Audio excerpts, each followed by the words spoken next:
열왕기에는 왕들의 어떤 기록, 역사를 담고 있잖아요.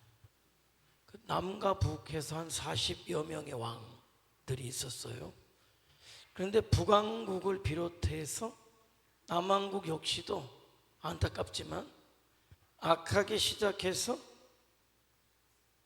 악하게 끝난 왕들이 대부분이에요. 왜? 결국은 열왕기의 역사는 그냥 멸망이니까, 멸망당한 역사니까. 그러니까 멸망당했겠죠 뭐. 악하게 시작해서 안타깝지만 왕임에도 불구하고 악하게 끝난, 있으나 만한 게 아니라 오히려 없었으면 나을 만한 그런 왕들이 있었어요. 그러나 선하게 시작했음에도 불구하고 참 안타깝게도 변질된 왕들이 있어요. 대표적인 왕이 사울 왕이고, 그리고 솔로몬 왕이고, 변질된 왕들. 그러니까 은혜를 많이 받았지만은 변질이 됐다는 것은 버림받았다는 거예요. 버림받았다. 그러니까 절대적으로 우리야 악하게 시작해서 악하게 끝날 사람은 없잖아요. 왜? 주님 안에 돌아온 사람이기 때문에. 그런데 우리에게는 어떤 위험이 있느냐? 두 가지 위험이 있어요. 하나는 변질의 위험이 있다. 그런데 이건 굉장히 심각한 위험이에요. 변질의 위험이라는 것은 하나님 앞에 버림을 받는다는 거죠. 얼마나 사울 왕의 시작이 아름다웠어요. 그죠? 그러니까 하나님께서 왕으로 삼으셨겠죠. 그런데 왕이라는 자리가 그를 오히려 변질시켰다. 솔로몬도 말할 필요 없죠. 아버지의 그야말로 영향력을 통해서 왕이 되어서 시작하자마자 그가 이룬 역사들은 굉장하죠. 아버지의 도움이었던 어땠던 그는 솔로몬 성전을 지었고, 그가 백성들을 위해서 지혜를 구한 왕이었고, 하나님이 허락하셔서 초반기에는 굉장한 역사를 이루었지만 결국 그는 변질되죠. 결국 그는 버림받은 거죠. 왜? 우상을 숭배한 왕을 구원받았다? 어려운 거예요. 오늘 신약으로 얘기하면 성령을 해방했는데 틀림없이 딱 잘라서 얘기하죠. 그냥 어떤 이런 저런 죄들은 다 사함을 얻을 수 있어. 그러나 성령을 해방한 자는 사심을 얻지 못한다라고 딱 잘라서 얘기해요. 그럼 성령을 해방, 성령이 하시는 일이 뭐예요? 성령은 예수 그리스도를 증거하는 영이에요. 그런데 성령을 해방했다는 것은 뭐예요? 예수 그리스도, 성령께서 증거하시는 예수 그리스도를 부인하는 거잖아요. 예수 그리스도를 부인하고 성령을 해방하고 하나님 앞에 설 자는 없는 거죠. 그러니까 절대적으로 우리는 무엇이냐? 다시 우상을 숭배하면 안 된다.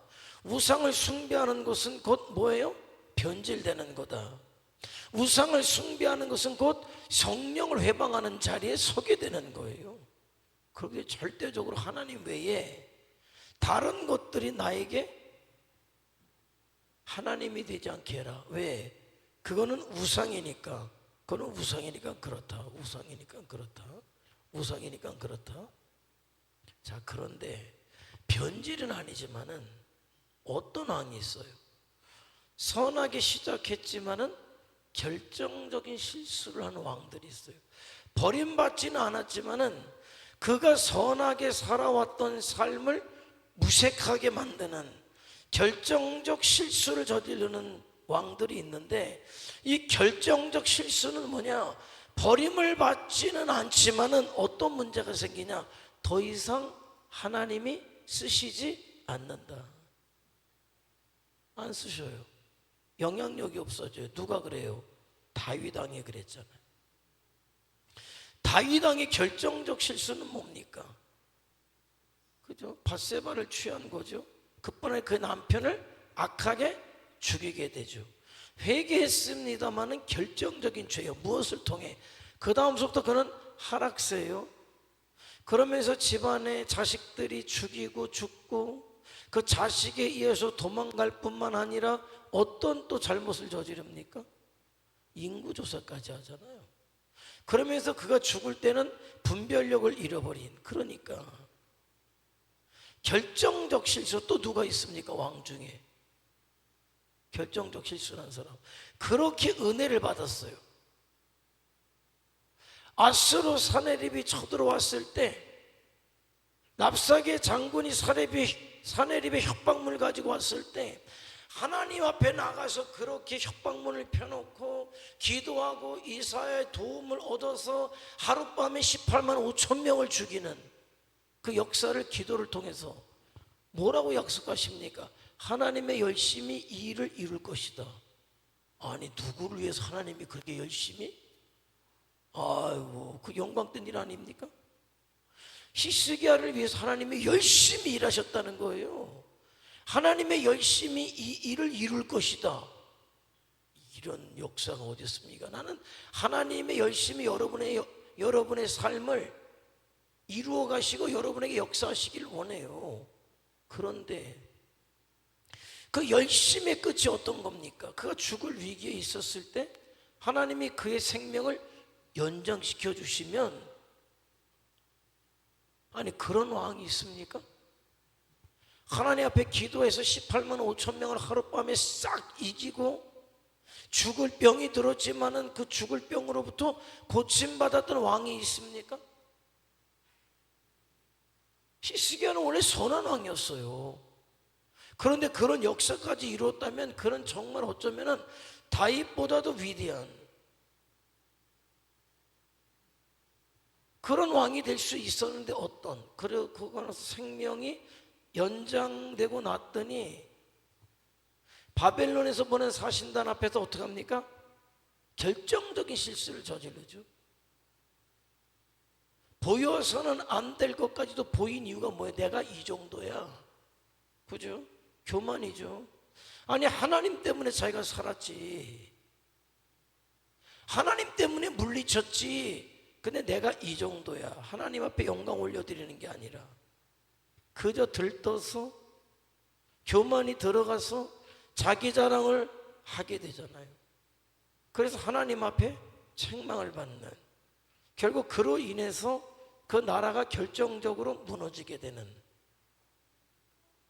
이미 그런 거 있잖아요. 결정적인 역할을 하는 것을 뭐라고 부르냐면 트리거라고 그래요. 트리거. 그래서 이 사건의 트리거가 뭐야? 라고 하는 트리거는 뭐냐면 방아쇠죠. 방아쇠. 그죠? 결정적인, 이미 멸망에 갔습니다만은 그 멸망에 나가는 거기에 결정적인, 그러면 기름을 끼얹는 일을 히스기야가 선한 왕이 했다. 뭐예요? 결정적인 실수. 그러니까 저와 여러분에게 있어서 우상을 섬기지는 않아도 그런 위험성이 또 남아있어. 이건 어떻게 보면 우상을 섬기는 것보다 확률적으로 더 많아. 저와 여러분은 하나님을 부인하고 예수 그리스도를 부인하고 우상을 숭배하고 이단으로 나가고 신앙을 저버릴 확률보다 어떤 확률이 더 많냐면 결정적인 실수. 내 삶 속에 여전히 존재하는. 근데 문제는 뭐예요? 내가 결정적인 실수를 저질렀을 때, 회개했을 때 용서는 받을 수 있지만 하나님이 더 이상 안 쓰셔요.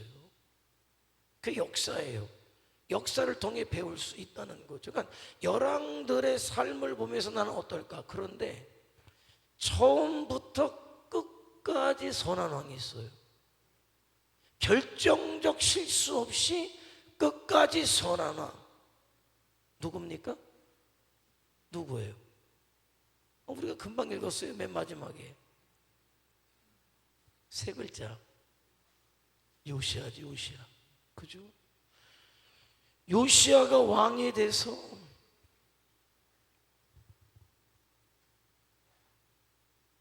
처음에 한 게 뭐예요? 성전에서 하나님의 말씀을 발견해서 하나님의 말씀 앞에 옷을 찢고 회개하고 그 백성들을 돌아오게 하고 성전을 수리하게 되고 그리고 뭡니까? 열왕들이 들어오면서 지키지 않아도 하나님이 그렇게 중요하게 말씀하셨던 유월절을 한 번도 안 지켰다니, 이 기가 막힌 일이죠. 그런데 요시야가 유월절을 지키고 나머지 개혁을 하죠. 우상 숭배자들, 무당들, 그런 것들을 다 몰아내죠. 더 이상 우상의 제사를 못 지내게 하고 오직 하나님 앞에 영광 올리도록 그 백성들을 하나님께 돌아오는 그 역사를 이루다가 마침내 전쟁에서 죽임을 당하게 돼요. 요시야는 그가 죽을 때까지 뭐예요? 변질되지 않았고, 선한 왕으로 시작해서 변질되지 않았고, 종교 개혁을 단행했고, 믿음의 역사를 이루었고, 유월절을 지켜냈고, 하나님 앞에 영광 올려 드렸고, 전쟁에서 싸우다가 마지막 장렬하게 최후를 맞이했다라는 거죠. 그런 왕도 있어요. 그러니까 저와 여러분의 목표는 그거 아닙니까?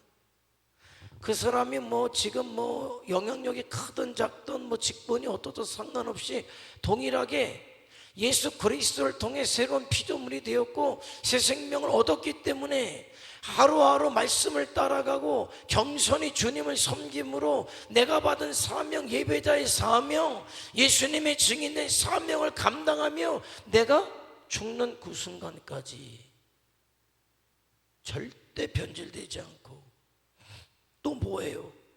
결정적인 실수를 범하지 아니하고, 주님 앞에 설 때 저와 여러분의 모습이 가장 아름다운 모습, 가장 믿음 있는 모습, 그런 모습으로 서는 게 소망이 돼야 돼요.